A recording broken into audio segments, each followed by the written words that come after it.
This just in, 9-7 coming. Oh, what a different tone from all the weeks past. Oh, Can't do 10 yep. 6 anymore.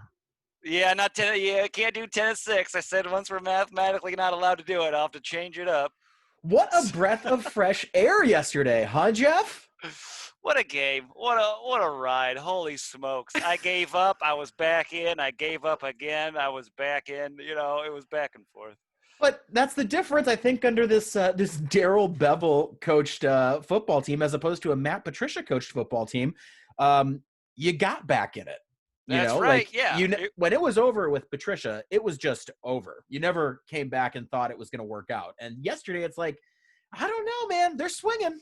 They're swinging, yeah. The old Patricia team, the floodgates open, and then all of their points, they just start scoring points, and then we just go, oh no, and then we slowly die. But this one, there was a fight in the team, and I know the announcers were saying it constantly, over and over, that they have that new coach energy.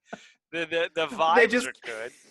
They were Chris Spielman yesterday talking about how hyped the Lions sideline was.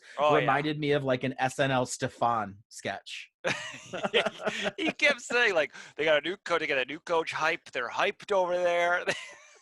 You know what? After that third down, they stopped him on third down. I didn't look at the offense. I didn't look at the defense. I just looked at those sidelines, and you could see there was a fire amongst them. They are hyped. I was watching the game with Eric Monacle, Chicago comedian, friend of the show, and he kept going, if he keeps saying how hyped your team is, I'm going to leave. I'm going to go home. And I'm like, no, you got to stay and watch this with me. I can't be hyped about this team alone. Oh, man, I'm glad he stayed. You know, I was a little annoyed, but then when we won, I got to rub it in his dumb little face. His dumb little face. Oh, man, it tasted so sweet. It took Bevell one try to do what Matt Patricia could not do in 2.5 years, over 2.5 years, and he beat the Bears. Yeah, who Patricia has never beat. You couldn't never beat the Bears. And then Bevell's like, well, let me try. And then, bam, we beat him. And he's going to have another chance because Patricia could never beat the Vikings, and we've got to play them still. Mm-hmm. Yeah, and it's looking good. It feels like Bevell has opened up the offense. It seemed more open. We were taking some deep shots. Well, yesterday, you're right, because Matthew Stafford, he all up in the season, his average yards per target was about 8 yards. And yesterday, his average was much closer to 13. And he also threw for more yards yesterday than he had the previous season, or this entire season. He threw for 402 yards yesterday. His previous high was 340 against Atlanta. See, praise Bevell. He heard, he knew, all of Detroit was like, let my QB throw. And he's like, I hear you. But that makes me wonder, was because everybody was down on Bevell while Patricia was still coaching, and I understand. I mean, it's crazy how much more incompetent Matt Patricia looks with one coach with one game under Bevell. But let me ask you this: is Darrell Bevell a snake in the grass? Everybody's dogging him. He knew he was going to get if Patricia got fired, he was likely going to get the opportunity as the interim head coach. He's like, I'm just going to do bad enough. I'm going to call these plays poorly enough, kind of have people questioning my abilities as an offensive coordinator, and then boom, I'm going to get a 5-game audition as a head coach, and I'm going to let that cook. I'm going to let Matt cook. Do you think it was just because he was a little finger this whole time? I think maybe he was Littlefingering this whole time because remember too, Matt, that play that Matt Patricia constantly is like, oh, if you remember, I had one of the best fourth quarter plays of all time, so I'm good in the fourth quarter. That came against Darrell Bevell's offense, and maybe that just didn't sit right with old Coach Bevell. And he's like, I'm going to get you. I'm going to get you back. I'm going to make you look real dumb. Mm-hmm. And then he was like, I'll show you a fourth quarter play to win the game. Get him, Okwara. And then he was like, boop. And then he sent it. He's like, but give me my favorite old man Peterson to run in the touchdown. I'll show you a fourth quarter, Matt Patricia. How about I go with the winning record in the fourth quarter of the season that you no longer get to coach? I'll show you how bad you are. Everybody seemed happier. Like this, like Spielman was saying the players were hyped. They were Mhm. hyped on the sidelines. After the game, when they were leaving, the players had boom boxes. They were playing music. They were allowed to have tunes, I guess. I feel like after that win, the locker room looked like a scene out of Any Given Sunday. They were just partying so hard, and Bell was like, "Hey, you do what you got to do." Like, They were hyped. and they were hyped. um, and some other interesting things yesterday. Tyrell Crosby was started the game at right tackle. He got hurt, and you know who came in? Oh, yeah. The bottom before. The legendary Full Nelson. Full Nelson. Converted D lineman, and you got to give the whole line credit, but I mean, particularly Nelson, because that is an offensive line with Akeem Hicks and Khalil Mack coming at him, but they only gave up 2 sacks, and Stafford only got hit 3 times. Yeah. Yeah, Khalil Mack was silent the whole game. He was not on the stat sheet at all. He was a quiet guy, and I love not hearing his name. Oh yeah, especially when the other side of it is coming against the Detroit Lions. Also, I want to show you something that I think is just terrific. It's Frank Ragnow just dominating Akeem Hicks, and it really kind of.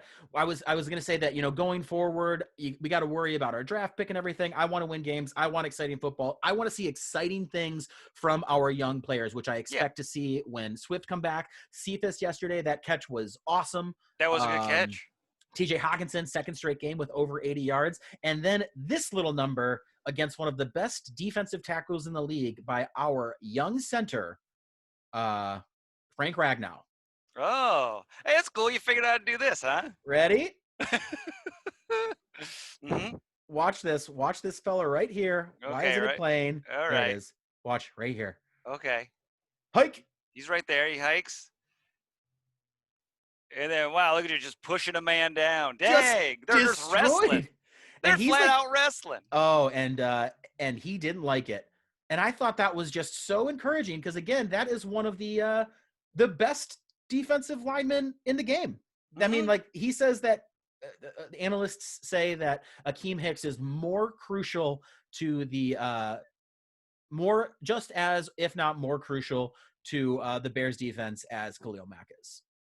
That's great. Yeah. And our O-line is good, kind of, now. Especially it's weird. Decker's having a Pro Bowl caliber season, as is Ragnow. I mean, you can make the argument that Jonah Jackson is our rookie of the year, even though DeAndre Swift has been, flashier and more exciting. But let's be real. How great can Swift be without Jackson helping to open those holes? Jonah gets him to that level. Yeah. Yeah. And then, the right side's not that bad. There's like an average side, I think.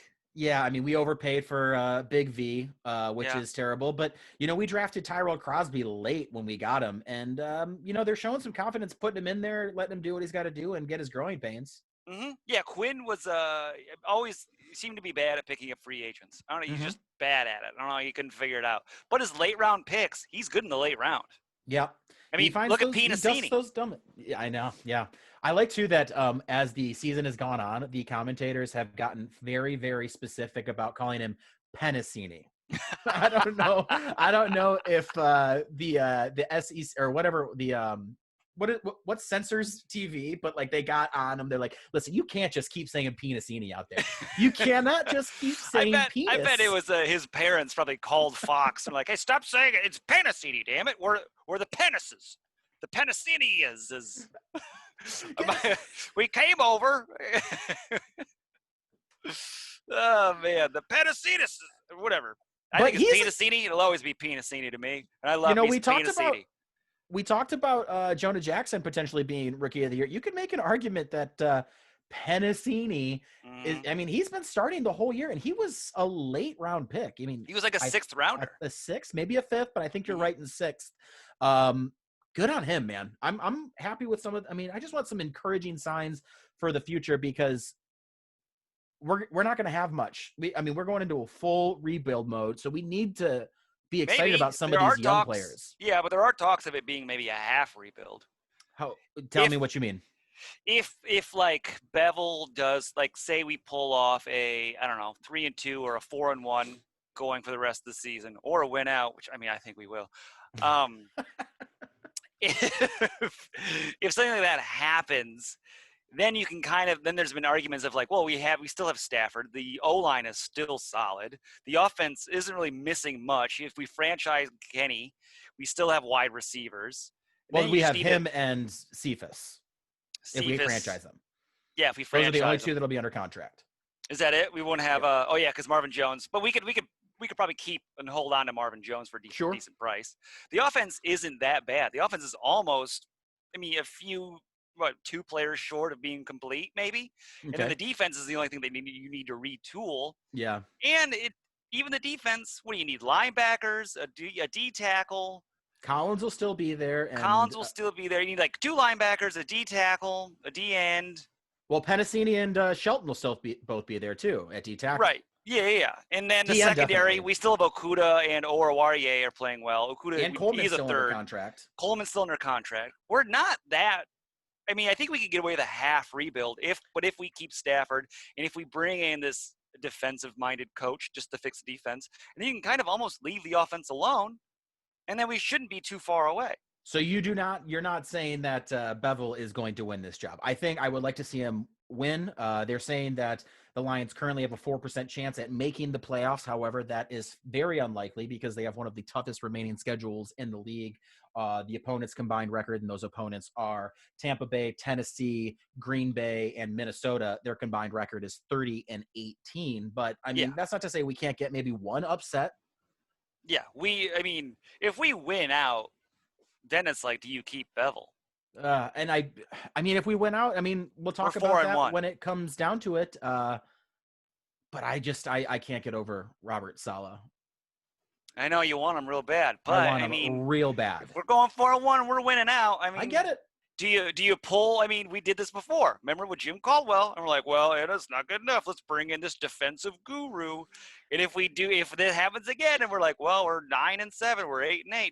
Is that not good enough? Let's bring it, and then we're back to starting over. It's another risk you got to think about. Will it happen? I think Saleh's better than Patricia, but I agree with that, leaps and bounds. But Darrell Bevell, if he wins out, if he gets us into the playoffs, great. He's made a very strong case to be our head coach or perhaps a head coach at a different team. I'll tell you what guarantees him his job, though, is if he wins a playoff game. Oh, yeah. If he wins out, we get a playoff game, the city would be like, yeah, we have to keep him. We'd erupt if they were like, well, no, we got to get rid of him. Like, he won our first playoff game in my life. And honestly, if he wins out and then he wins a playoff game, he will have won as almost half as many games as Patricia won while he was here. So yeah. So we'll see. I'm rooting for the man if he does pull it off. I like him. He seems like a player's coach. The players seem to like him. They played for him yesterday. They never gave up. And that sideline was hyped. It was a hyped sideline. Because they were allowed to be. It. They were allowed to be hyped. They're like, hey, can we put on music, coach? And he's like, you don't have to ask me. Just do it. Like, oh my, this guy's the best. Oh my God. He's not like that previous mean uncle who's also a rapist. Like he was. Alleged. Yeah, this is like a good man that lets you listen to tunes. Yeah, you're right. It was not only a difference for the players yesterday, like it's just a different feeling. It was a different feeling watching the game. I felt hopeful. I felt invested again because I'd said a number of times, Matt Patricia's reign has been the most difficult time for me to be a Lions fan, even more so than that 0-16 season. And yesterday just felt good. Yeah, it didn't seem like they gave up. And like before with Patricia, it would be like we'd get down to like 1 touchdown, and they'd be like, "This is it," and then he'd be like, "What? We're only behind a touchdown," and then you just see the team slowly collapse. Then they'd score another one. Then they'd score a field goal. Then we would just fall to pieces. And like, yeah, that's when it starts. This one had happened. They're like, "Wait, we're coming back. We're still," and then there was just still fight. Yeah, I think our MVP this year is Romeo Okwara. Because that guy has just never gave up. But that strip sack yesterday really put us in position. It won us the game, essentially. We're going to have to pay the man if we want to keep him. Yeah, I don't know that way. Depends on who we bring in, I suppose. But I would not be opposed to – he's been the lone consistent bright spot of the Lions team this year. Yeah, him and Collins and Oruwariye. Rory, yeah, he's been good too. Harmon has been solid. Tracy Harmon's- Walker, by the way, we were talking about who's not going to be here next year.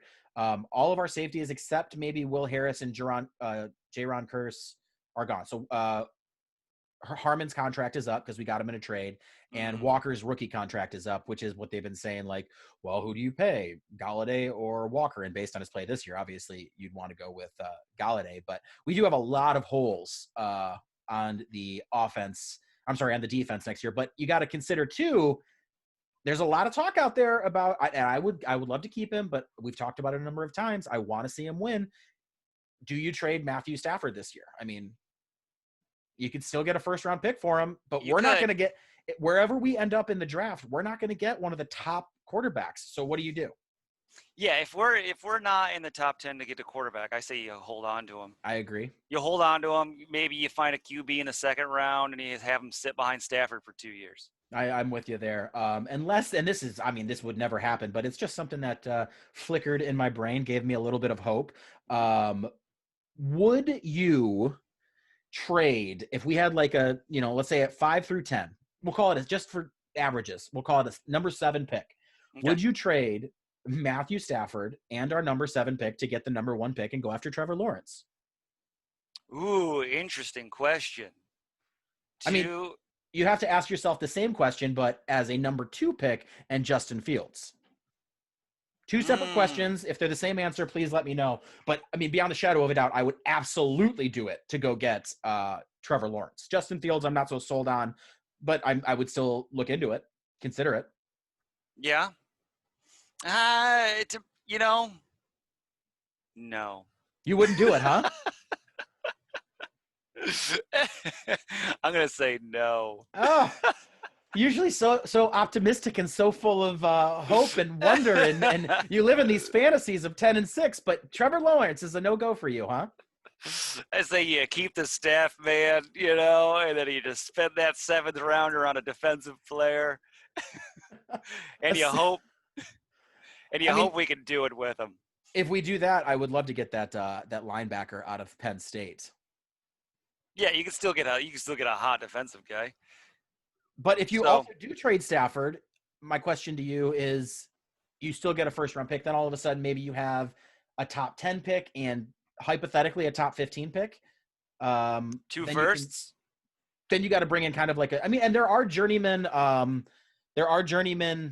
quarterbacks out there that we could bring in and get it done to like kind of stopgap it. But we'll see.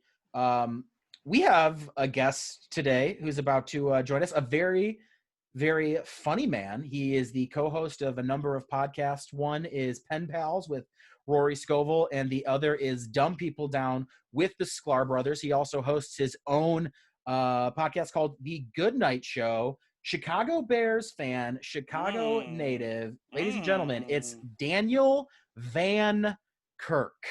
Oh, look at that cute little fella. A little bow tie. Oh, look what he grew up to be. You're the first guy that's ever given us a full transformation from youth to present. How are you, buddy? Oh, yeah. I'm like a reverse Benjamin Button. Yep. Or normal. Is that Benjamin Button? Is the 2 reverse make it just Benjamin Button? Yeah. If you just reverse Benjamin Button, you're just aging normally. Yeah, it's regular aging. 2 negatives making a positive. Also, the first guest we've ever had who just understands mathematics quite well. Made it. I think I made it as far as algebra. That's there are letters in that. And I mean, so that's fine with in me. college, that's as far as I got. I'm not joking. It's not a bit. I believe you. Wait, you didn't have to do any geometry or nothing? Isn't that after algebra? No, nothing with shapes. No trig, no geometry. In high school, how old are you? Finite. We're roughly the same age. What? I'm 34 going on 35, and we had to hit algebra and geometry in high school, but apparently out there in Rochelle, Illinois, different circumstances. Not if you don't pass it. You don't have to hit anything. They're like, just go right past it. Why force him? Exactly. At this point, what's he gonna do with his life? Yeah, right. So you're a Bears fan. You've been a Bears fan your whole life. Yeah. Oh wow, how's it been? How's it been never having a quarterback but always having a great defense? And Super Bowl victories, playoff victories. I mean, that's something we don't know too much about. It's been horrible. It's been absolutely horrible. Statistically, Jay Cutler's probably the best quarterback the Bears have ever had. Mm-hmm. I say probably as though I don't know for sure, but I do. There's no way he's not. And then Sid Luckman, and then a year and a half of the punky QB, and then who's punky QB? Is that Jim McMahon or Rex Grossman? Jim McMahon. Okay. And then probably Rex. Yeah. Although, was it like Jim Miller or Steve Miller, whatever? Not the band. It would have been Jim. Jim Miller. He was number 15, right? Sure. Yeah. What college did you come from? You got Cade McCown. You got, what's that guy? Josh McCown. He was great for a half a season. Yep. Oh yeah. He's he got a always little good for about he's always good for about a half season. Cordell Stewart for a couple of years. I forgot you guys had post Steelers Cordell Stewart. Yeah. Very similar to us having post Vikings Dante Culpepper. Mm-hmm. Oh yeah. Yeah. We catch him on the downslope. It was a good time. It's hot garbage, guys.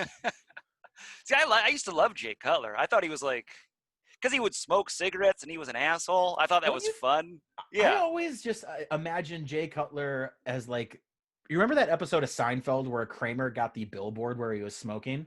Mm-hmm. Can't you just see Jay Cutler getting a spread like that? Yeah, he never cared about it. But that was part of the problem. Like Chicago, I don't know what it's like around Detroit. I spent a lot of time there. Spent a lot of time in Novi. But yeah, well, I'll rock some Livonia with you guys. But like some Farmington Hills. But stop it. At this point, you just have a Michigan suburb Metro Detroit map up, don't you? No, that's what I'm looking at. Come on, we'll get wild this weekend. We'll go to Port Huron. So, but I've lost myself in my own train of Detroit suburbs. Oh, it's just all garbage. It's just all bad. Like I don't know that. Okay, well, here's the first problem, right? The Bears they moved up to get Mitch from 3 to 2. That was a mistake. Oh, yeah. First of all, picking him at 3 would have been bad. But saying to yourself, the one person in front of us is going to take him if we don't trade them is ridiculous. Yeah, like it speaks to evaluation. That's the number one thing, right? Evaluating talent. That's why the Steelers are so good. They evaluate talent really, really well. Yeah. Every good team has somebody in their organization who, before they leave, trains somebody else within their organization, who, before they leave, trains someone else in their organization to be good at evaluating talent. Packers, great at evaluating talent. Very rarely do they pick up anything in free agency. They're always draft. You're absolutely right. Horrible at evaluating talent. That's all this comes down to. That's it. Mm-hmm. Yeah, like you guys got like a good defensive team for evaluating defensive players, but you're like, sometimes you have players who leave, right, and get good somewhere else because, again, you were bad at evaluating talent when you had it. So you didn't know what role to put that person in or how to play into their strengths.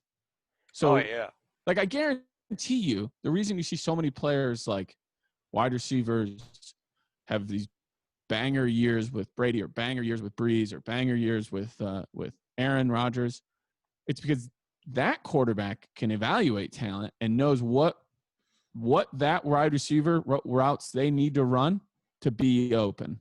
Also, and then those that person goes to another team and they ask him to run more routes or different routes, and then they can't do it. Yeah, they're total leaders, but it's all evaluating talent. Mm-hmm. So if you have somebody like Mitch and you misevaluated his talent, he's not going to be good at evaluating talent for himself. So he's throwing the wrong way. Yeah, he's got that stare of just fear in Mitch's eyes. He does have has a dead eye stare. He just looked like there's nothing going on behind the wheel. Mm-hmm. Let's talk about for a second how much the Bears did misjudge Trubisky's talent, because I pulled up the trade here. And they traded up to the number 2 pick, and they gave the 49ers. Yeah, Their number 3 don't say picks. up as in like, man, they were sitting at 10. They knew their guy wasn't going to be there. Yeah, if 3. That's the definition of a swap. I mean, it can't get. That's not a trade up or down. That's a swap. Here's the other problem. If you go from 3 to 2, forget like being very good, like I don't know who's just like a good quarterback. Matthew Stafford. Sure. Forget being Matthew Stafford. He has to be like a Hall of Famer because you went from 3 to 2. Yeah. Like you're putting. It doesn't have to be good. Like, well, was it worth? It better be worth all this. All right. Anyway, you were saying to swap up one pick, they gave up an additional 2 third-rounders and a 4th rounder. Yeah. They gave up 3 draft picks to get Mitchell Trubisky, who played on a not great team in North Carolina. I think he played 14 games ever. Is that it? Why was everybody so high on him? What was like the appeal? Mobility and I don't think he had a deep ball. It might have been accuracy. I don't know.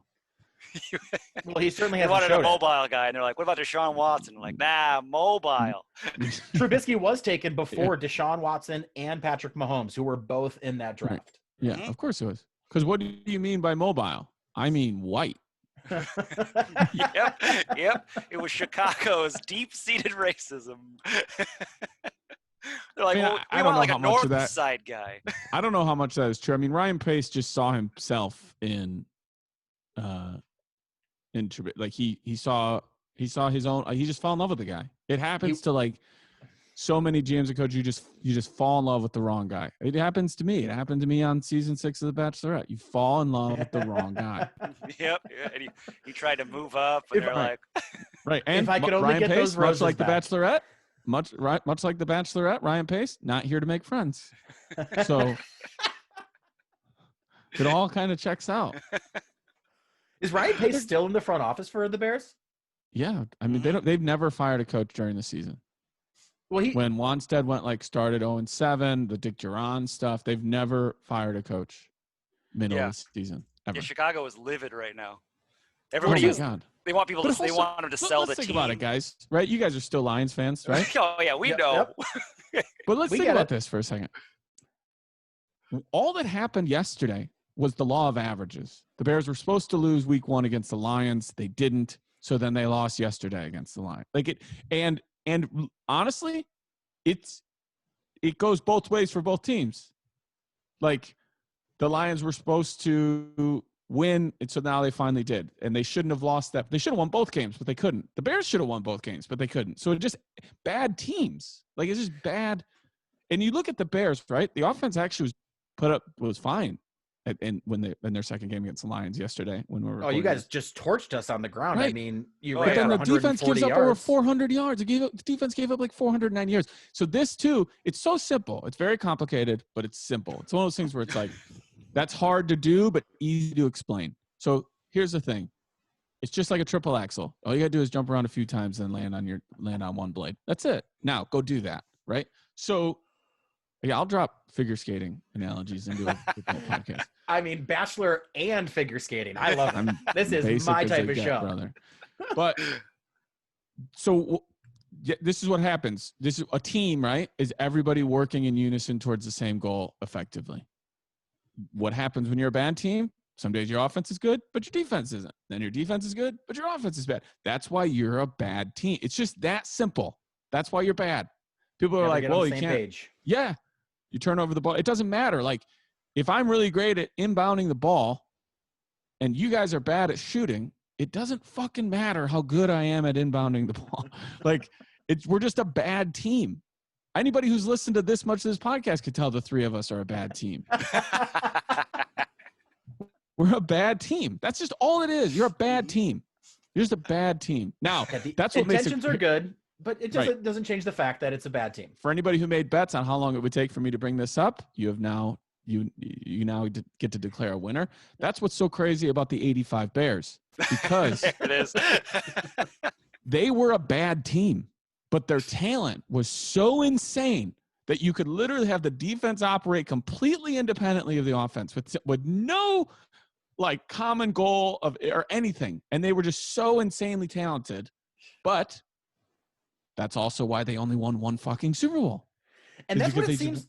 They weren't a good team. You had the whole Buddy Ryan versus Ditka thing.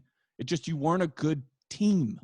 And that's what it seems the mentality of the Bears has been since '85. It seems like they're like, we'll worry about the offense in a second, but let's build this. We've done the defense thing. Yeah, with Urlacher and Khalil Mack. They've got all these star players on their defense, and they draft really well. I mean, Roquan Smith has been just torching. I don't think they draft really well. They do pretty good. And defense. But, they're good at evaluating defense. Why, though? I don't know. But I'm saying, like, is it because of the types of coaches that you hire, right? Lovie Smith, very good defensive coach. Players absolutely love him. But he couldn't evaluate offense. Yeah, which is wild now is you have an offensive coach. And you have to be very disappointed with Matt Nagy as a coach because he won Coach of the Year when he got there. And then he was 12-4, I think, or 10-6. But this is why, here we'll go to a whole other thing. This is why a team like the Golden State Warriors is more amazing than most people realize. Because once you do one thing, everyone has seen you do it. And especially in the NFL, they pour every ounce of their energy into stopping you. Same thing in the NBA. So the fact that the Golden State Warriors could be like, here's exactly what we're going to do. And then every team's going to be like, okay, we're just going to design ourselves to stop that. And then we're going to draft the way you drafted and copy that exact same model. And Golden State be like, cool, we're still going to keep winning. And that is what, so when you bring in, that's why so many, like, in my opinion, it seems like coaches of the year tend to be first or second year head coaches because there's no tape on what they're doing yet. So that first or second year, you can still get away with it. Second, third year, you start to see people be like, well, we know what you're going to do, Mitch. So like, we'll just, there's a game plan for you. There's tape. Mm-hmm. It's like also in baseball, right? Third time through the lineup. That's when you start seeing what's really going to happen in this game. Yeah. That's probably why we won. Huh? That's probably why we won. We have a new coach. We had no tape on this, our new coach now. I don't know what the percentages were, but they said that a vast majority of first games by interim head coaches are won as opposed to lost. And also a majority of games coming off a bye week are won as opposed to lost too. It's about having like there's that other element too of like a fresh take and just some new air. Somebody opened up some windows that had been closed and hypes them up. Yeah. So you might as well just fire a coach every single week and then you'll never have to. But the crazy thing is, if you're a Lions fan, and I could say this if you're a Bears fan too, is you also shouldn't have won that game. So it's like, yes. We got lucky. Right. As the Bears did in game one. It all came down to a late fourth quarter play. Right, it was Swift. Should have caught that pass. Like, and that happened to the Bears. Like, the Giants in that 2 games later or the next game, whatever, they were driving down at the final. Like, it happened in game after game after game. The other team wasn't winning. So by default, they won. And is that what's been happening during your season? I've been watching the Bears games. Have you guys just been squeaking out wins? Well, they won. They went 5-1, and then they've lost 6 in a row. Yeah. Right. They were the 5-1. It was just squeaking them out. Yeah, it was all garbage. It was just total garbage. Because even when they were winning, I remember they had some primetime game when they were in I think it was that 5th game that they had won straight, and they're like, the teams that they're beating are not good teams. This Bears team. They may be 5-1, but they are a bad team. That's what everybody was saying. Emily Martina, I'm going to tell you this. It's not the teams they're beating. It's the teams that aren't beating the Bears are not that good. That's the correct statement because they're not winning. They're bad. They're just a bad team. And I don't know where you guys go down in your fandom for this. I have no hatred towards successful teams or players. I love Aaron Rodgers. I think people who like in Illinois, like when I'm home, they're like, Aaron, I hate him with the belt thing. I'm like, no, you don't. You just hate the 2 colors that he's wearing. That's it. Yeah, I would say I agree with that. I don't agree. I don't hate any player or team. I may be frustrated. I hate the Patriots. I'm like, whatever. First of all, like we've seen what happens when someone's own team is accused of something bad. Overwhelmingly, no one cares. You think what percentage of Houston Astro fans do you think are really more pissed off than the average baseball fan about them cheating? 10? 12%? They got their banner. So it's like everybody who's like, well, the Patriots cheated. I'm like, okay, well, if it had been the Vikings, I'm sure you'd be telling me that it's more nuanced than you think. And then I'd be like, ooh, good use of nuance, Vikings fan. But like, people just get mad. Like, I don't get mad about the Patriots. Go beat them. People are like, oh, I cheer for who's ever playing the Lions. I cheer for who's ever playing the Packers. I'm like, why?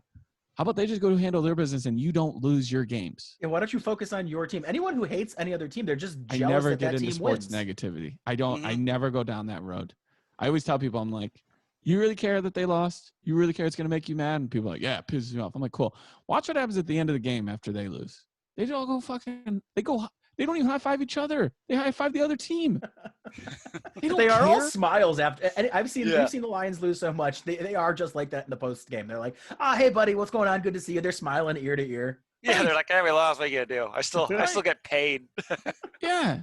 Do you think like who's like an old bear, like Hunter Hillenmeyer, like if you're like in the Bears parking lot in a fist fight with some Buccaneers fan, do you think that like Richard Dent's gonna come out of Soldier Field and be like, hey, we were all just talking in there about how like alumni and even the players, we were so mad about this loss, but then we saw on the security camera you out here curb stomping a fucking guy in a burgundy sweater, and it made us feel great, to know that you guys would put somebody into a coma.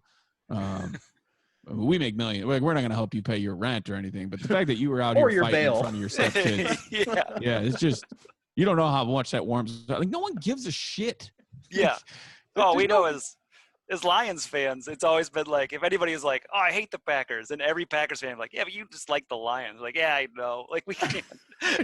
Yeah. Did you know that there was like Bears fans who put like battery acid in somebody's drink after a game? Whoa. Like after a person of another, and it's like, that's a extremely like isolated case and worst people in the world. But I'm always like, you aren't a better fan. You're the worst person. You've transcended your like Bears sweater and gone into like piece of shit town. Like it never. Yeah, that's I just never go in. So on even a small level or a huge level, I'm just never negative. This is the equivalent of like that pass that Stafford made. Oh, that pass to Stafford. I was like, that was gorgeous. Yeah. If you don't like that play, like I'm sorry, you don't like sports, or you just don't like cool you shit. Can't I don't care. Get made at a play. It's like cool. But you guys know there are people who do.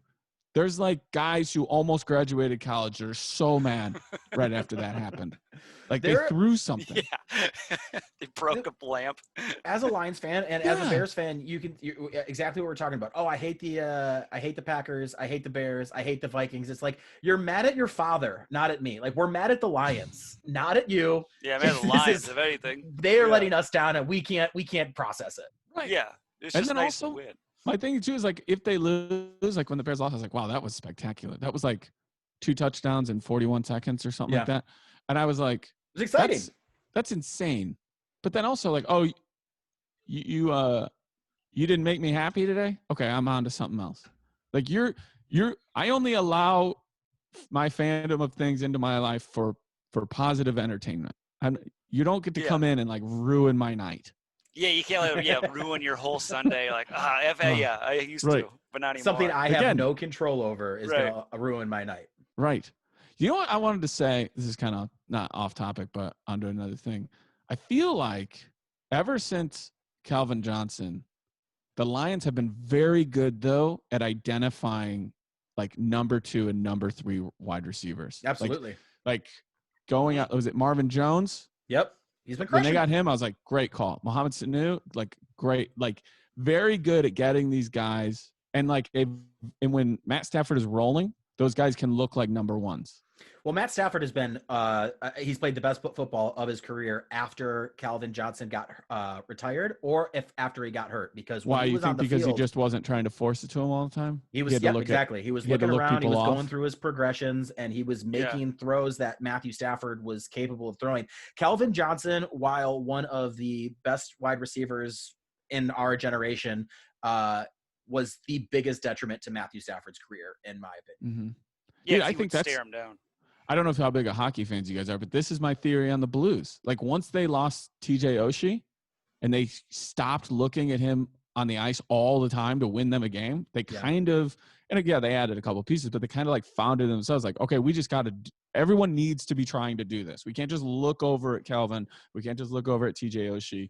You know, I mean, not everybody has Kane and Taves. So you can't just look to one guy. You can look to two and then not win. Well, when you pull that superstar, yeah, you look some more, you can still not win. Well, when you pull that superstar away, it forces you to become a team. Right. Yeah. On that side of the ball, at least. I mean, yeah, it's guys, we learned this in Teen Wolf. Once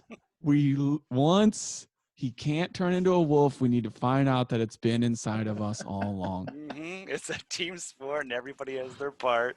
When Air Bud got heartworm and he couldn't get back into the game, those elementary school kids found out that they could make a layup. Will you guys answer a question for me? Absolutely. Where is Matt Stafford currently? And then where is he going to end up in terms of belovedness in Michigan and Detroit? As far as a football player goes, or as far as an athlete? All of it. Okay. You know, like in Chicago, there's nobody better than Jordan, right? Right. But I think in Chicago, you're like, how you doing? Come over here, sit down. Let me watch you. Let me talk to you for a second. Those guys, it's actually Walter Payton as far as like loved. Like loved. You can't really. It's like splitting a hair of a hair of a hair between those two. But where is like who's number one? Like who's number one in Barry Michigan? Sanders. I was gonna say Barry. Okay, yeah.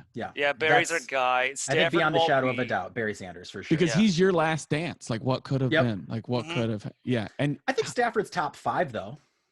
Yeah, if Stafford wins as a playoff game, he will be over Barry. I think. Stafford is. I don't know. If he wins You're one crazy. playoff, You say the craziest. No, if he things. wins, if he gives us a playoff victory, we haven't seen one in 30 years. The last one we saw was with Barry Sanders. Was Barry? Yeah, so Stafford doesn't have like carried us on his back. You're serious? I've missed this. You guys haven't won a playoff game in 30 years? We've won one playoff game in the Super Bowl era. We've been in 2. It was 92. We won in 92. It might have been 91, but I don't know how the seasons are all labeled. But 1 or 2. Yeah. So it's been about 30 years. We haven't. Yeah, what never seen it. Really missing. What are we? Leadership. Owners that care. It comes down to ownership for sure. You're right, Jeff. When we were talking about like Buddy Ryan and Ditka, right? And then you had these two pieces, and then Ditka, once Buddy Ryan was gone, he still couldn't like you think about somebody like Belichick, and obviously that's always the go-to. No one else is ever the coach. There's no like Mike Vrabel works for Bill Belichick. And I think that's the hard part is you have to get a good leader and then they have to be successful. You might get a good leader who isn't successful. You might get a successful person who's a bad leader, Mike Ditka, but you have to get them both. And I think that's like when you guys are saying like what happened to Matt Nagy, I go, well, I think you got somebody who's probably a really good coach who is just unsuccessful. Also, there's times where the moment seems bigger than him. Say it again, sorry. What are your thoughts on Matt Nagy? Do you want him out, or do you still want to give him a chance? No, he's done. Yeah, he's got to be done. It's just he didn't seem to like rise to the moment. You know when you see somebody like maybe it's an open mic or maybe they're just kind of getting into feature work, and their first 3 minutes, you're like, oh. And then by like minute 7, you're like, okay, you're done. Yeah. It's kind of like that comic that thanks each level of the staff. Hey, make sure you give it up for management. Hey, let's not forget about the servers over there. Right. And then you see somebody who maybe hasn't been like featuring for very long, right? And you're like, oh, you're a headliner. You don't have all this. Maybe you don't have all the material yet, but like it's that like you're. Sure. I'll see you in a year and I'll be on your show. Like he stepped in and like had like, oh yeah, you could be a coach, but then just I don't think he just rose to the moment. Now I say that as a fucking idiot who has no idea of everything that it goes into. Like I hate that's another thing I hate when somebody's like you just see a guy like literally like an empty bowl of popcorn on his lap and he's like telling the player on the field to get up. Like get up. Like you couldn't go from the huddle to the line without making a grunting noise. Yeah. So like, yeah, drinking beer. Like, oh, is he hurt? Oh, come on, tough it out. get up.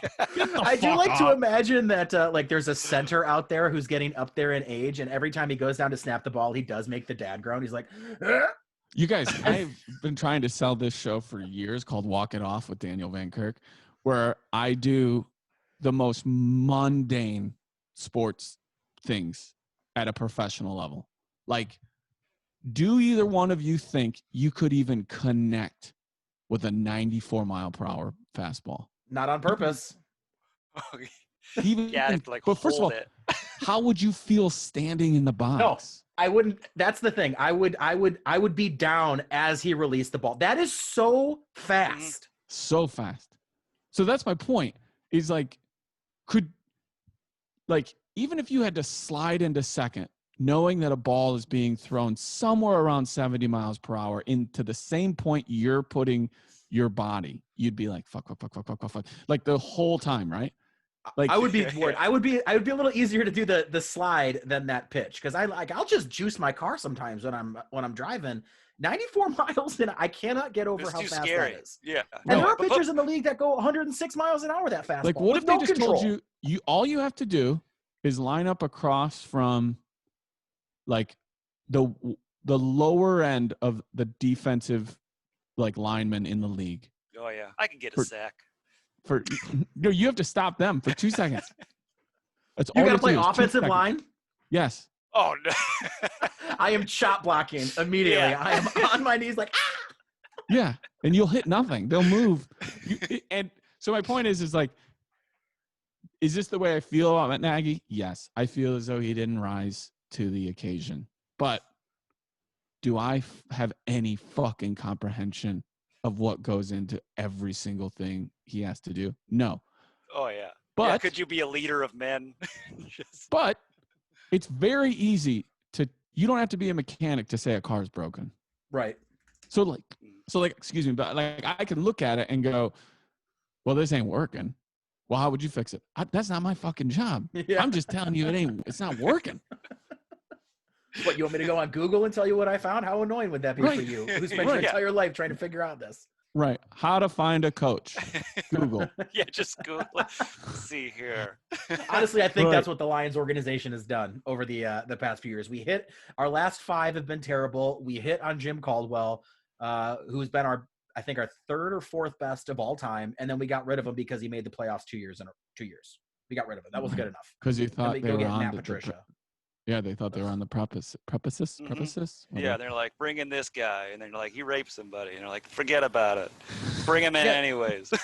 And that goes right down to what Daniel was saying earlier about how quickly they'll forget if it's not their team. Like that, nobody knew about that, and then all of a sudden he gets hired in Detroit, and everyone's like, all right, let's see if he can win first, and then we'll get mad about it. Yeah, Right. he gave him Freaking a chance. Yeah. They're like, well, that was dismissed. Nobody even knows her name. Like they were making all these excuses. Like, good Lord. I know. I always loved the like. You know how long ago that was? I had a friend of mine when the Louis stuff came out. We were at a bachelor party, and he was like, "This shit matters." I'm like, "What are you talking about?" He's like, "It just seems like this is 10 fucking years ago. Like he forced 2 women to make him watch him jerk off like 10 years ago. People are like this upset about it." And I said, we'll call him Joe. I go, Joe, let me just run a scenario by you. Your daughter comes to you. She's 28 years old. And she said, hey, when I was 18, Daniel like blocked me into a room and like made me watch him jerk off. And then you came to me and you were like, dude, did you fucking make my daughter, when she was 18 years old, watch you jerk off? And I look at you, Joe, and I go, 10 years ago? You fucking care about 10 years? He's like, hold on, you did do it? I was like, 10 years? I don't understand why we're even having this conversation. I jerked off in front of your daughter against her will 10 years ago, and you give a fuck about this? And to Joe's credit, he was like, okay, I get it. I was like, yeah, all you had to do was like make it personal, and all of a sudden this does matter. This is like important. You wouldn't be like, oh, you're right, 10 years ago, what am I thinking? hey, if you want to do anything to my daughter right now, as long as I don't hear about it for 2.5 president terms, go for it. But then you on the just flip really side, abide by statute of limitations. yeah. Right. But Okay. on the other end, if Joe was like, yeah, we won a Super Bowl, and you're like, yeah, but that was 10 years ago. Well, some things you shouldn't care.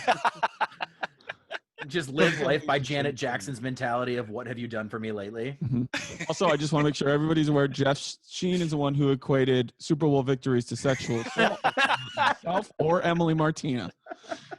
I mean, and everybody just so because Daniel keeps calling me Emily Martina. That is my wife's name. She's also the one with the license to this. I am poaching. You can change the name in Yeah, 4 seconds.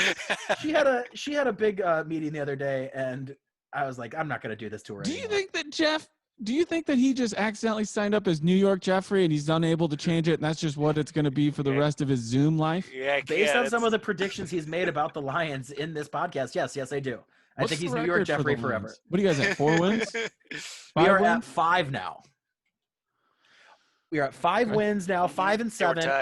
I want to ask you a question that we always like to ask on this show because we've discussed him at length today.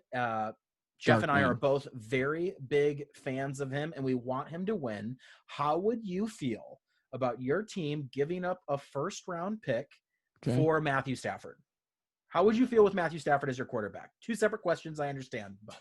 But no to a first-round pick. I'd feel 100% better if he was the quarterback right now. Yeah. But even what would you say? What's he, 36, 37? 32. He's 32. Mm-hmm. He's got Doesn't some he years. feel older? No, he's been in the league for 12 years. He's came in at 20. Oh, wow. So that's okay. Yeah. So that makes sense.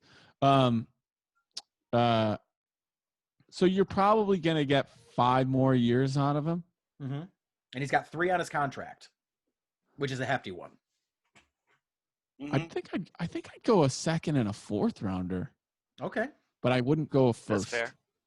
Also, but here's the other thing. The Bears are going to fuck up the first round pick anyway. So at least you're getting a known quantity. Like this is the thing. Green Bay, New England, they're like, you want a first round pick? Fuck it. We make all our hay in the 3rd and 4th round anyway. So whatever you want to give us 19 third round picks instead of 1 first, go for it, idiots. You guys are dumb. But that's the luxury of having a quarterback. Like that's a luxury of having Tom Brady for 20 years. Like I think Stafford would be fuck around. Great in Chicago. It'd be amazing. I think Chicago fans. Aaron Robinson is a number 1 wide receiver. He's so good. He's gone though. He's as good as gone. He is not happy with Chicago. How could he be? Yeah, they're not paying him either. He deserves to be paid. They're not paying him, and they don't seem to want to win. Yeah. I take that back. They definitely want to win. They don't seem to take measured risks to try and do that.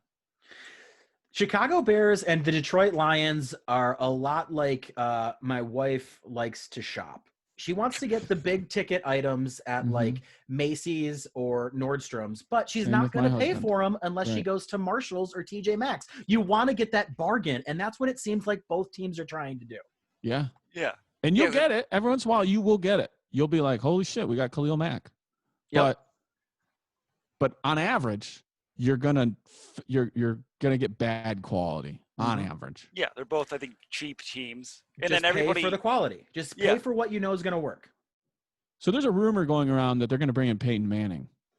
Really? Bears? Yeah, to kind of run everything. I've heard that rumor for the Lions as well. I have to imagine he's very. You heard it from the Lions. Why wouldn't you? Like, I have to imagine he's a very popular general manager candidate. Yeah. Yeah. Just again, I'm like, I don't know. Like, do you consider John Elway a success? Obviously as a quarterback, and he's also as a GM, yeah, and as he transitions into Ric Flair, but he does it. Oh my God, he does it. But as a GM, I think so. He's got a Super Bowl win. You got a Super Bowl win. He was smart enough to just get Peyton Manning in, right? And then build that was defense. A team where like Peyton Manning, he had a couple good years in Denver, but they did it through defense when they won. Because that Super Bowl, Peyton Manning was awful. It's terrible. But John Elway can't. All the quarterbacks he just wants to like make himself again. So he keeps looking for the same measurables, and it's but not also working. like good. Like John Elway made the Super Bowl twice as the GM, and he made the playoffs the first 5 years he was there. He has not made it since. And you know what I love? 2016. Bears and Lions fans that are like, yeah, and how many did you win? 1. And it's like, Yeah. how you doing right now with your team? We won a playoff game in like the last half a century. Yeah, so. yeah, it's been about 30 years. Could be Dude, 0. The Bears, to me, the Bears in one night gave me my greatest, like one of my greatest all-time sports viewing moments, and then also like something I'll hang my hat on forever as being one of the biggest disappointments. And I can't wait for this. That was the 2006 from the 2005 season Super Bowl against the Colts, because I went to a bar called Chi-Town Tap on Lincoln Avenue. It was a deal where you could like pay to reserve your seats at the bar, right? Mm-hmm. I think the game started at probably, what would we guess? Like usually something about like 6:25. Yeah. Yeah, maybe 6, right? So it opened at like 2:30 and it was open bar. So by the time the game rolled around, you can imagine, right? Oh my God. And it's my cousin Kenny and I, and we're sitting there, and obviously everybody was the whole thing like, is Tony Dungy going to kick to Devin Hester? Like, is he going to kick to him? And when he returned the opening kick for the Super Bowl, all the way for a touchdown, I've never been in a like a place that went more insane than I will when we all get our vaccines and go out to bars again. But like, it was unreal. At one point, we all just started singing the Full House theme song for no reason. I'm not joking. It sounds like a bit. Which takes place in San Francisco. Like Sure. Family Matters is in Chicago. But dude, whatever happened to those sensibilities? So like, it was insane, right? Unreal. And then they lose the game. But they don't just lose. If you really look at it, the Bears that night started out with a 6-0 lead, and their defense held. Now, they had a pick 6, and they had 3 points off of field goal. So they had like 10 points off of Bears in offensive ineptitude.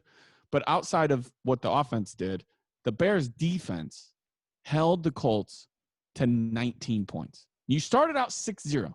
So all you needed to do was not fuck up and score 14 points, and you win the Super Bowl. That's it. But instead, they can't do that. Rex Grossman fucks it up. Cedric Benson pulled himself out of the game because he was too tired in a Super Bowl. Again, I have no grounds to say that he wasn't. I hate when people get into, like, remember we saw with the whole Cutler thing, he's not really hurt. It's all BS. Like, shut the fuck up, Maurice Jones-Drew. But it just was so, like, to start that high and then be like, your defense held Peyton Manning in his prime to under 20 points. And not just Peyton Manning. I mean, Edgerrin James, Marvin Harris. Yeah. Their offense was so stacked. And so it was like the height. And then in between, you had the greatest halftime performance of all time, which was Prince. I remember that one. Playing I do remember that one. That one was great. I saw it later because I don't remember much after the kickoff. What were you doing? They were watching the title sequence to Full House. Yeah, just really getting back into it. Channel. You guys have no idea. When he ran that kickoff back, the owner of the bar jumped up on the bar, grabbed 2 bottles of liquor, and was just running up and down the bar, pouring liquor into people's mouths. It was unreal. Oh, that is the story. That is living in these COVID times. That is the thing of fantasies. Those are fairy tales. I know. We're gonna get back to it. I just can't. I can't wait to get back to complete irresponsibility. You're here telling a story about a Super Bowl, and as a Lions fan, one time we were playing this Thursday night game, and we almost beat the Packers. We were doing shots. Dude, I don't. Hey, I have games. That Monday night game against the Cardinals. They are who we thought they were. Oh yeah. Oh yeah. When Urlacher, R.I.P. For what he means to me, literally just took the ball out of Edgerrin James's arm. That game was fucking insane. Was a hell of a linebacker game. I remember I was at the first game I ever got to go to. I can see the picture from here. I took my mom. It was her first game too. I was in my mid-20s, and Devin Hester ran back a kick return and a punt return in that same game. And it went to overtime, and Robbie Gould won it on a kick to beat the Broncos, I think. Robbie And I Gold's told my still mom, in the I was game like, too. I was like, oh, you just saw everything. Like and then I went to, it was like December 22nd, 2010, maybe. Bears Packers. It was -14 at kickoff. We were in the south end zone and watched the Bears kick a field goal to win the game against the Packers. That might have been, I mean, they've only won like twice in the past 15 meetings or something like that. So yeah, it had to be one of those rare wins. Oh yeah. Anytime we beat the Packers, it's our Super Bowl. Yeah, that's what I was gonna say. What's the number one for the Lions? Or do you guys kind of rotate between biggest Bears, rivals Packers, are certainly Vikings? the Bears and Packers. The Vikings don't hold the same clout as far as a rivalry goes with the Lions, but I mean, when you come down to it, the Packers and Bears don't regard They don't the think Lions of us as at a all. rival. Yeah, it's like my high school. We were Holly High. We were the worst team, and we were like, Fenton's our rival, and they were like, no, Linden's our rival. They're like, oh, that's cute. That's what we had that. Rochelle had that with Dixon, and then Streeter would always be like, "We're gonna fuck you guys." I'm like, "Shut up, Streeter." Yeah, you're like the Go find loser your of the. dad. Yeah, you're like, no, we're good like you. That's Because I think for Bears Packers always matters. Like it's a game you care about, which elevates it above more than any sort of like, man, I hope we win type feeling. And then I would say, at least in my experience in my family, it's kind of like 1A, 1B with Vikings and I guess it wouldn't be one, but like A and B versus like Vikings and Lions, and then the Packers. But I know that for a lot of people in Wisconsin, it's Packers Vikings. Like they don't give a fuck about the Bears anymore. I think like, that depends on where you are in the state. Of course, yeah. Because like you've got the northern half of Wisconsin. The whole like Michigan, University of Michigan, Ohio State stuff, and I mean obviously Toledo and Western, those Broncos ain't fucking around. But like, don't have MAC knowledge, huh? Yeah, I'll drop some MAC on you, dude. But like, do the Browns and Lions give a shit? Like, is that a game that? Oh no, Ohio NFL, no. Nobody cares. Right? The only I think what it is the Bears, Vikings, and the Lion or the Packers. All like the Lions fans will get hyped for because it's a divisional game. Sure, but no one really cares unless we're in it or it's like the first or second game of the season. We don't have a true rival, I don't think. What would you say, Jeff? No, true rival? Yeah, I wouldn't. Nobody thinks of us. Ourselves? We're just like happy to get wins. So it's hard to have a rivalry if you're just like, we just want the wins first. I feel the like Lions' rival is the Ford family. I feel like the Bears should feel more like the Lions, but they have this one season and a few Hall of Famers and arguably like the greatest NFL player of all time. Like, so they like Bears fans like hold their noses up a little higher than the Lions, but there's no difference really in terms of like overall success. Because I would say that think about it. Even if you guys had lived like, yeah, we've lost 27 seasons, we've lost in the playoffs, then your thing would just be like, we can't win a fucking Super Bowl. You would just change one feeling for the next. Mm-hmm. Yeah, the Bears aren't any better on almost any level. In fact, I would dare say the Lions are better. We were. They just haven't won a playoff game. Yeah, under Caldwell right we were. now. Yeah. Yeah, right now. What about the Tigers? Who's their rival for you guys? I mean, personally for me, I always hate playing the Minnesota Twins. They really upset me. Chicago, I don't think there's really a rival so much with the Tigers. The Sox? Yeah, the Sox. The Sox. Yeah, something there, more right? so than the Cubs. And then the Kansas City Royals. They always have our number. What about the Red Wings? Well, it's the Colorado Avalanche back in the day. Oh, I remember those Waugh days. matchups, those Mike Vernon, Patrick Waugh matchups. But we lost our Blackhawks, right? Like we lost it, right? Like no kid now who likes hockey understands anything between the Blackhawks and the Red Wings. Like it doesn't even. No, I think you're right, and I think that's across the board for the Red Wings. I don't think we have too many rivals. Yeah, we were good at different times. Yeah, and we're just not good now. I'll tell you, man. That final year, I know we're a Lions podcast here, but that final year when Blackhawks and Red Wings is their final year being in the same conference, and it went to like the Western Conference Finals, Game 7. Like Blackhawks won, and then the Red Wings won 3 in a row. And I remember to this day, I was walking into a bar while looking at my phone, and I saw a tweet that said the Blackhawks can win the next 3 in a row because the Red Wings just won the last 3 in a row.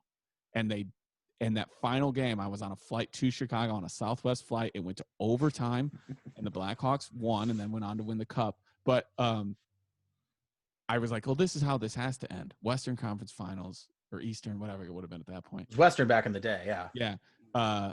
Game 7, overtime. Like, that was the best way for that to go out. I miss it because to me, that was like, oh, it was so much fun hating the Red Wings. But for not rivalries them because you just wanted to be them. You just like that's exactly they were the Patriots of the NHL or vice versa. Man. And then Hossa came and did such good things for the Blackhawks. It was wonderful.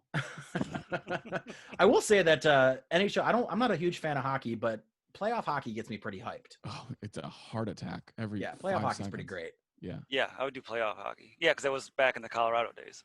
So you guys, like Lions, aren't out of it for the wild card, right? It's like we have a 4% chance of making it according we have to win out. Statistics. If we win out, we can make it. And who do you play? Technically, we're not out of it, but we have the toughest schedule upcoming. And it's going to be brutal. We got to win out. So it's not going to happen. Yeah, we got Tampa Bay, Green Bay, Minnesota, and Tennessee. Yeah, Tennessee. Oh, yeah, we're good. Yeah. It's not looking good. The Bears, though, how do you feel about their chances on the way out? You don't feel? Because you guys have the Texans, the Vikings, the Jags, and then the Packers. So what? The Texans destroyed us. So, I mean, just a real the Vikings and the Jags played yesterday, right? Yep, and it came down to a OT. real game of 2 teams trying to win. Yep. So both of them can beat the Bears. Mm-hmm. And then Green Bay, honestly, if I could make a prop bet on whether or not Aaron Rodgers willingly plays the whole game against the Bears, I would put $100 that he does not.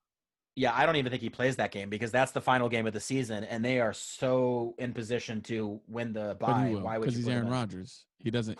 He wears a red shirt on Sundays like Tiger. He's like, I'm gonna go out there. I'll throw 3 touchdown passes and then pull me. Like, yeah. I'll set us up to win. Then you carry out the rest. I'm gonna go watch the game. Right. And thankfully, we were like past the days. I hope of like.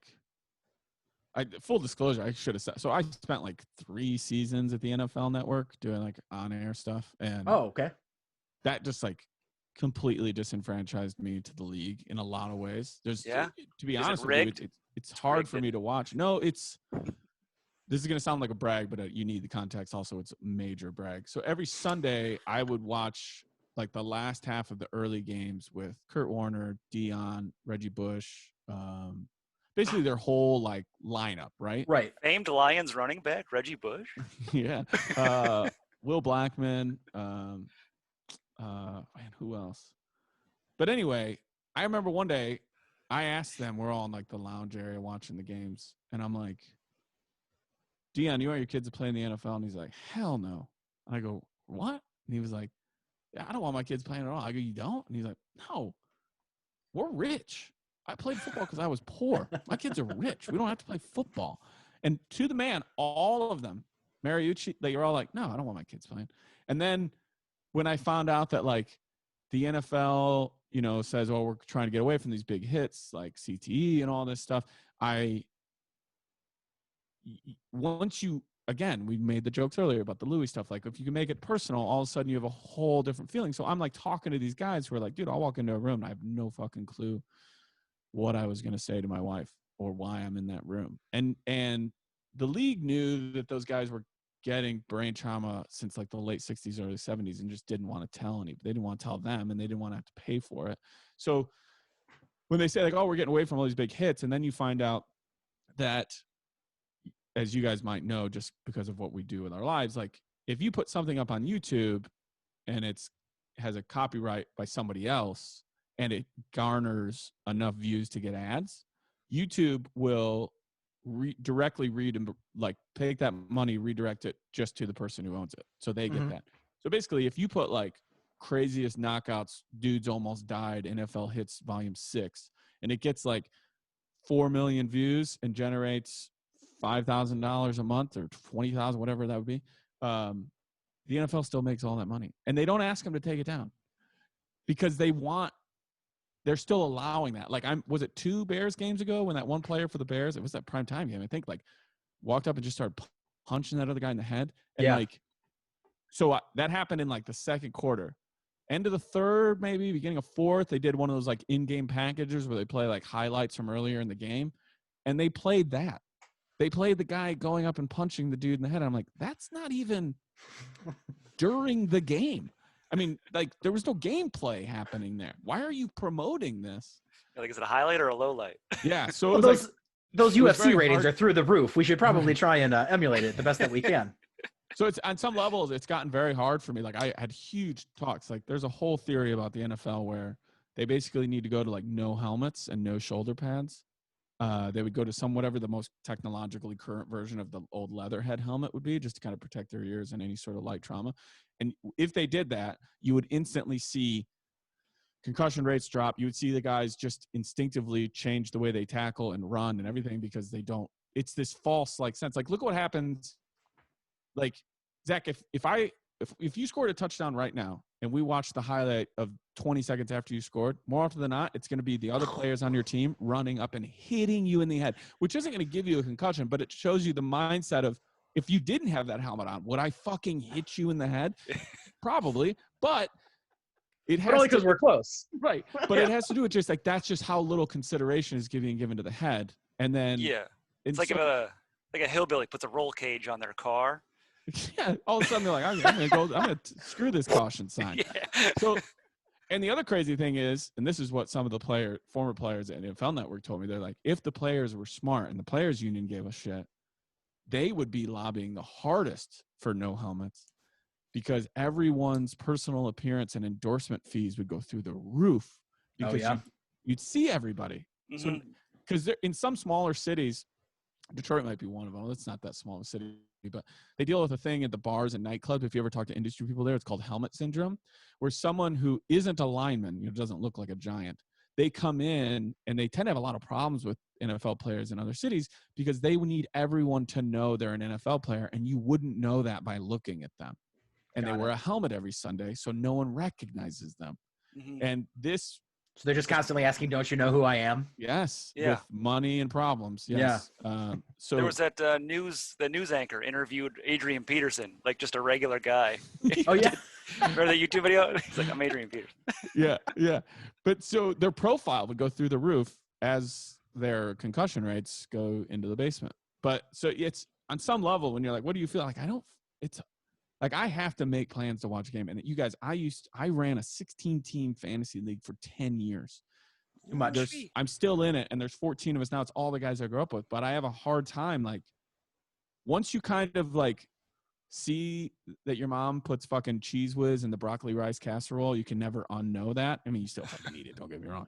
But once I was there, I just was like, man, it's hard for me to watch these games without seeing dudes like forget their children's names. Like, so when I see like a huge hit, and I love football, I love the structure of the sport. People, we're fans, so we've probably heard people like, that they timed it. There's only actually like 13 minutes of gameplay during the whole game. Mm-hmm. I'm like, no, there's not, because if one coach is taking a timeout to try and outguess the other coach, that's part of the fucking game. It's like, the game is happening the entire time. The game's happening with the guy who gets up a little too slow when they're under 2 minutes and they don't have timeouts anymore. Like, it's all part. I love it. I love all of it. It's just sometimes I like watch it and I'm like, you didn't need to, like, that could have been avoided. The burden of knowledge. It literally and figuratively hurts, but I love Daniel, the game. This has been a real complete episode. I mean, we've talked about highs and lows of fans. We've talked about business. We've talked about The Bachelor. We've brought back Teen Wolf and Air Bud. I mean, the like Full I House derailed theme was your mentioned. entire This show. is I'm sorry. this has got a little something for everybody. And Figure skating?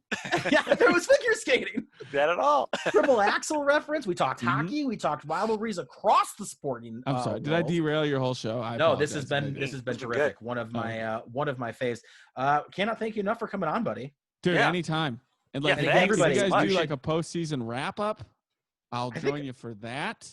Oh. If We you would love guys to have do you. like any sort of like, I mean, you should do like a Lions fan Super Bowl podcast special where it's like you talk about the game and then in any tangential way you can like pull in. Like he actually, a lot of people don't know this, the second assistant DB coach was a practice squad member on the line. So really, this is a victory for the Lions. Yeah, always find a way to win. Try to find your way in. But Yeah. the Lions have hurt us so bad. The narrative would be, and that's typical Lions letting good talent get away. That's Yep. I always tell everyone, Tom Brady he's a Michigan U of M man. Oh, we I would love that our Super Bowl though, and I think we will do one. Our Super Bowl is the NFL draft, so shit. Oh, that's okay. when we'll figure that out. I hope But, things get right for you guys. I don't, because I've given up on the Bears. But I think when the Lions are good, it's better for the NFL. I mean, anytime Yeah. the Lions are good, it's automatically going to be a Cinderella story. Mhm. Right, but I mean, like, you imagine if like the Lions like rolled out like 9 out of the next 11 like dominating Thanksgiving Day performances. Oh Like, God. Must be great. Yeah. It's like To you'd just be like, great for consistently win on everybody. Thanksgiving Yeah. would be what a wonder. it's like giving Yeah. money to the poor instead of the rich. You know, it's 'Cause better right for the now- economy. people think it's like unfair to the Lions, right? But if the Lions dominated that like year in and year out, people would go the other way. Like, it's not fair because the Lions are used to playing on Thanksgiving, and then we roll in there, and then we just get our teeth kicked in. Like the narrative would switch so fast. Yeah. Right now, the Lions need the Thanksgiving Day game because food does not taste better than when you're depressed. Like we eat our Yes, feelings or on poor. Thanksgiving, and we need that. That is just the most philanthropic thing the NFL could do for a fan. Yeah, it helps us go to sleep. Everybody, check out Daniel's podcasts. He's got Pen Pals with Rory Mhm. Scovel. I'm a penny. I'm not a It's pal. okay. And That's all right, they brother. just, and then he's also got Dumb People Down with the Sklar Brothers, which is a super fun one. My wife and I have listened to that across the nation on road trips. So Oh, both thanks, dude. why are you still doing When's this- the Good Night Show? No, I retired it in favor of a couple other projects that I'll get to announce soon. But I might do the Good Year show where I just do like my top 10 of like 5 different categories of the year. Like what did I find that was good this year? And obviously, Well, I would always talk love your about stuff because you are Nice. just filled with positivity and optimism. And Oh, in thanks, this dude. time, when we does need this that drop? in the world.